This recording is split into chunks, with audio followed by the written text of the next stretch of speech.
आज का टॉपिक है म्यूचुअल इंडक्शन। म्यूचुअल इंडक्शन मतलब अन्योन्य प्रेरण। क्या? अन्योन्य प्रेरण। इसमें देखिए दो कॉइल लेंगे। क्या लेंगे? दो कॉइल लेंगे और दोनों को एक दूसरे के समीप रखेंगे चित्रानुसार, अकॉर्डिंग टू फिगर। ठीक है।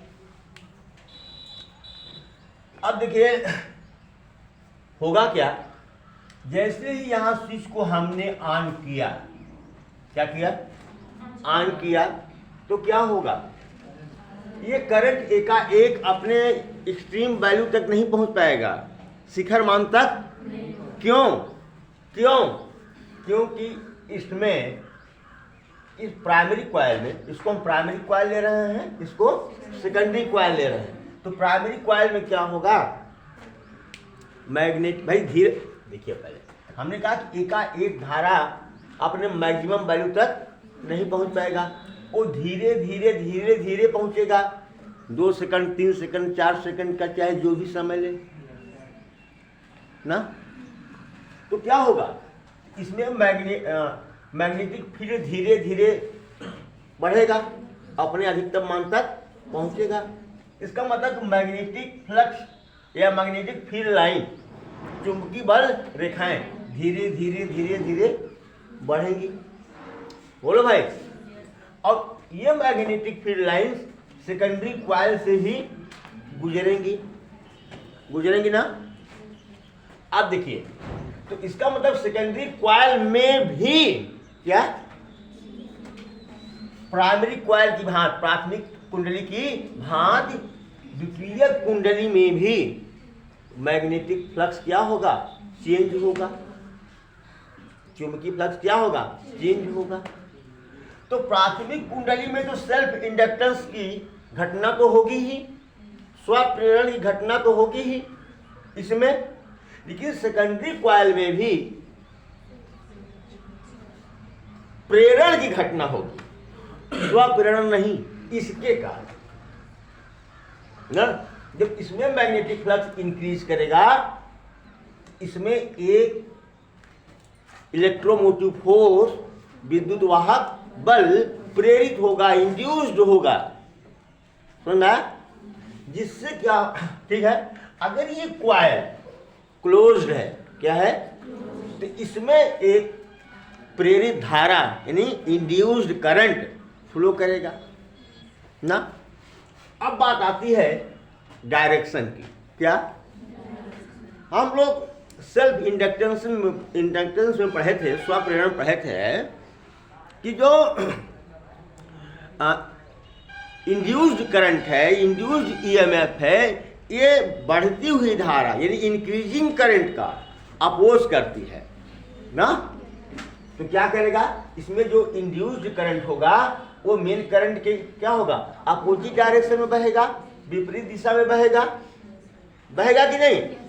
तो इंड्यूस्ड करंट का डायरेक्शन जो यहां पर होगा प्राइमरी कॉइल में, वही इंड्यूस्ड करंट का डायरेक्शन कहां होगा? सेकेंडरी कॉइल में।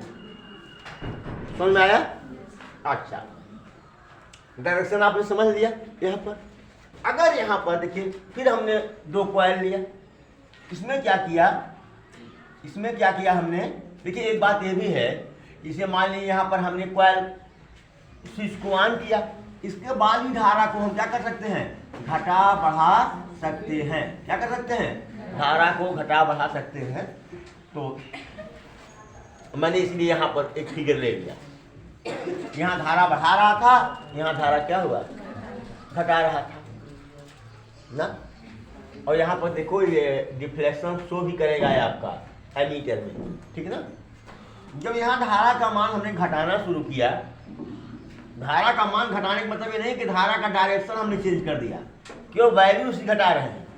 अगर यहाँ क्लॉकवाइज मेन करंट अगर क्लॉकवाइज डायरेक्शन में फ्लो कर रहा है, तो यहाँ भी मेन करंट क्लॉकवाइज डायरेक्शन में ही फ्लो करा रहे हैं, केवल उसकी वैल्यू को घटा रहे हैं। जैसे 10 एम्पियर था तो 8, 9 एम्पियर, 6 एम्पियर, ऐसे 5 एम्पियर, 4 एम्पियर, ऐसे घटा रहे हैं इसको, ठीक है। तो क्या होगा, यहाँ भी मैग्नेटिक फील्ड धीरे धीरे क्या होगा? घटेगा। मैग्नेटिक फील्ड लाइंस क्या होंगी, घटेंगी। तो इससे गुजरने वाली, सेकेंडरी कॉइल से गुजरने वाली मैग्नेटिक फील्ड लाइन की संख्या क्या होगी, घटेगी। घटेगी कि नहीं घटेगी?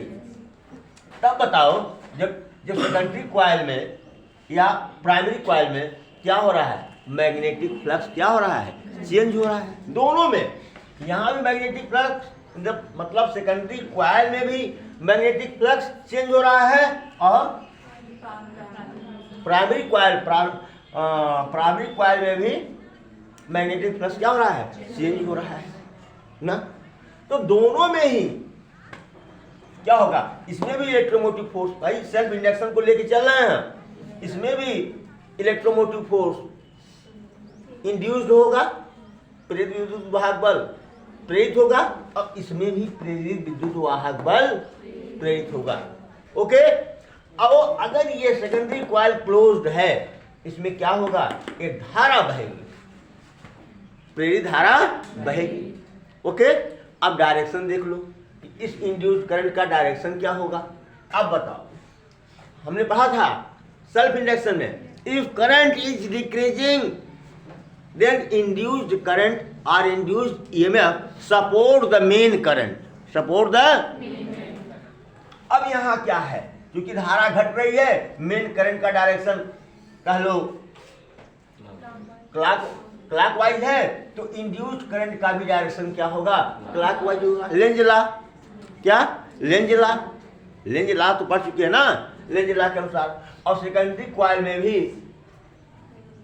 इंड्यूस्ड करंट का डायरेक्शन क्या होगा, क्लॉकवाइज। तो इसमें भी इंड्यूस्ड करंट का डायरेक्शन यही होगा, इंड्यूस्ड करंट ना। समझ गए? इसको लिखवा दूं? चलो बेटा, थियरी पोर्शन देख लो, बहुत शार्ट में लिखवा दिया हूं कि if two coils are kept close to each other, अगर दो कॉइल एक दूसरे के समीप रखे गए हैं, let one is primary coil and second is secondary coil. अगर पहला कॉइल प्राथमिक कॉइल है और दूसरा कॉइल द्वितीयक कॉइल है, तो हमने मान लिया। फिर कह रहा है कि when we increase the current in primary coil. देखो बेटा, यहाँ पर हम इसकी चर्चा नहीं किए कि अगर स्विच को ऑन करेंगे तो करंट धीरे धीरे ना अपने मैक्सिमम वैल्यू को अटेंड करेगा, तो उस समय भी मैग्नेटिक फ्लक्स चेंज होगा। तो इसको हमने यहाँ पर नहीं लिखाया है। तो when we increase the current in primary coil, अगर हम प्राथमिक कुंडली में धारा का मान बढ़ाएं, then the magnetic field lines, चुंबकीय बल रेखाएं will increase in primary and secondary coil. तब चुंबकीय बल रेखाएं प्राथमिक और द्वितीय कुंडली में बढ़ेंगी। सो मैग्नेटिक फ्लक्स, चुंबकीय फ्लक्स विल इंक्रीज, यार विल इंक्रीज बढ़ेगी, will then magnetic flux will increase in both coil. इसलिए दोनों कुंडलियों में क्या होगा, चुंबकीय फ्लक्स का मान बढ़ेगा। सो इसलिए इलेक्ट्रोमोटिव फोर्स, प्रेरित विद्युत वाहक बल will induce in both coil. दोनों कुंडलियों में विद्युत वाहक बल क्या होगा, प्रेरित होगा। अच्छा, अब जानते हो कि प्राथमिक कुंडली में भी विद्युत वाहक बल उत्पन्न हो रहा है ना, वो सेल्फ इंडक्शन कहा जाएगा। क्या कहा जाएगा? और सेकेंडरी कॉइल में जो मैग्नेटिक ईएमएफ इंड्यूस हो रहा है, उसको क्या कहेंगे, म्यूचुअल इंडक्शन। क्या कहेंगे? दोनों में इंडक्शन हो रहा है भाई, दोनों में क्या हो रहा है, इंडक्शन। इसलिए म्यूचुअल वर्ड यूज किया गया है। हम दोनों की चर्चा यहाँ पर कर रहे हैं। तो कह रहा है कि इसलिए दोनों कुंडलियों में विद्युत वाहक बल क्या होगा, प्रेरित होगा। If secondary coil is close, अगर द्वितीय कॉइल बंद है, then induced current will flow,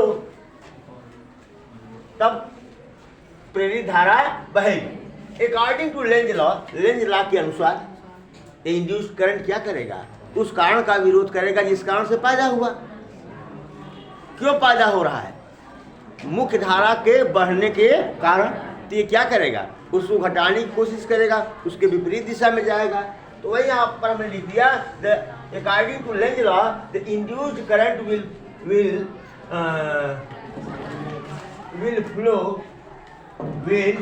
flow बहेगा इन प्राइमरी क्वाइल, यहाँ हमने कोष्टक लिख दिया है सेल्फ इंडक्शन स्वप्रेरण, and secondary coil in opposite direction of main current. तब प्रेरित धारा लेंज के नियमानुसार प्रेरित धारा प्राथमिक कुंडली और द्वितीय कुंडली के विपरीत दिशा में बहेगी। ठीक है। इफ करंट इज डिक्रीजिंग, अगर धारा का मान क्या हो रहा है, घट रहा है, then according to Lenz law induced current will flow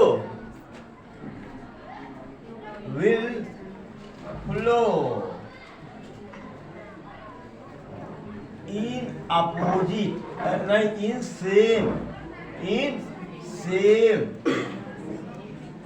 direction of main current. अगर धारा का मान घट रहा है तो लेंज के नियमानुसार प्रेरित धारा की दिशा मुख्य धारा की दिशा में होगी। This phenomena is called mutual induction. इस घटना को हम क्या कहते हैं, म्यूचुअल इंडक्शन कहते हैं, अन्योन्य प्रेरण कहते हैं। बहुत शार्ट में हमने लिखवा दिया बेटा, ठीक है, नोट इट प्लीज।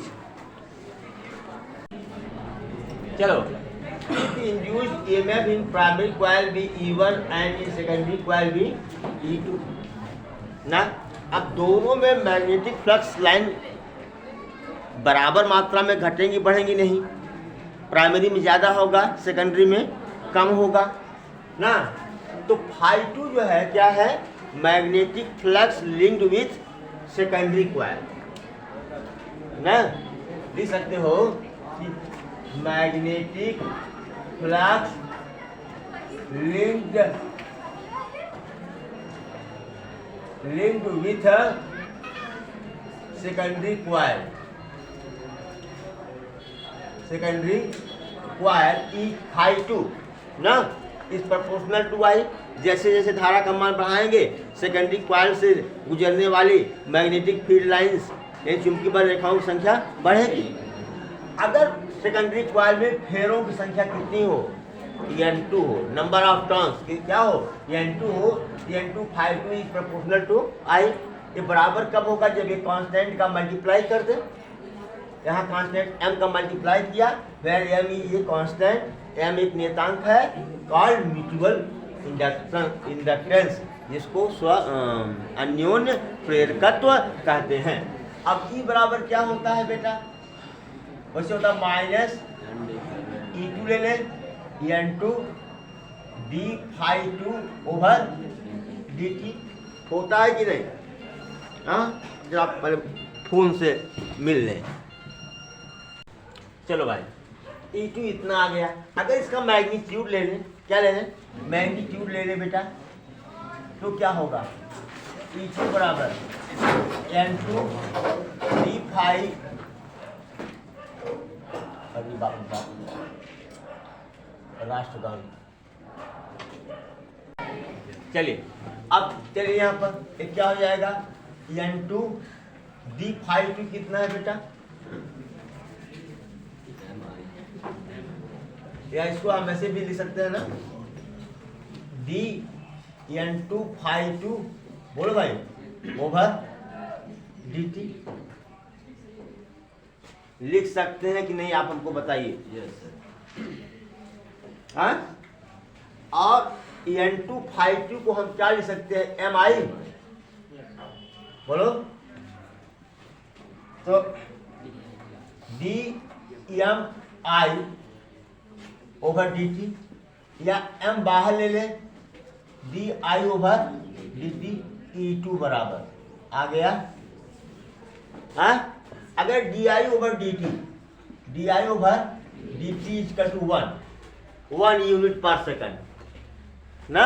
एक करंट मतलब चाहे मिली एम्पियर हो, कुछ भी हो, 1 हो, तो M2 इक्वल टू 1 E2 ना। मतलब क्या है, mutual inductance mutual inductance is equivalent to induced EMF ना in secondary coil if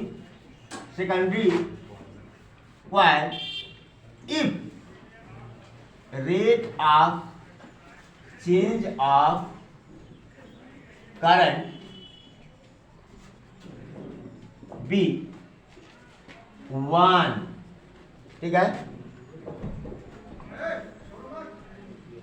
है कि माना प्राथमिक कुंडली में विद्युत वाहक बल का मान E1 और द्वितीय कुंडली में विद्युत वाहक बल का मान E2। यहाँ तक तो आप समझ गए हैं, कोई दिक्कत नहीं है। और यहाँ समझिए कि अन्योन्य प्रेरकत्व का मान द्वितीय कुंडली में उत्पन्न विद्युत वाहक बल के तुल्य होता है यदि धारा परिवर्तन की दर एकांक हो।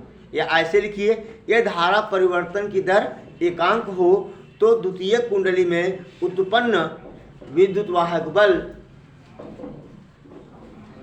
अन्योन्य प्रेरकत्व के तुल्य होता है। Note it please. इसकी यूनिट क्या होगी बेटा? यूनिट क्या होगी म्यूचुअल इंडक्टेंस का? हेनरी क्या होगी? अरे जो यूनिट सेल्फ इंडक्टेंस का था वही यूनिट क्या होगा? म्यूचुअल इंडक्टेंस का। ओके बेटा? हाँ, thank you so much for watching video.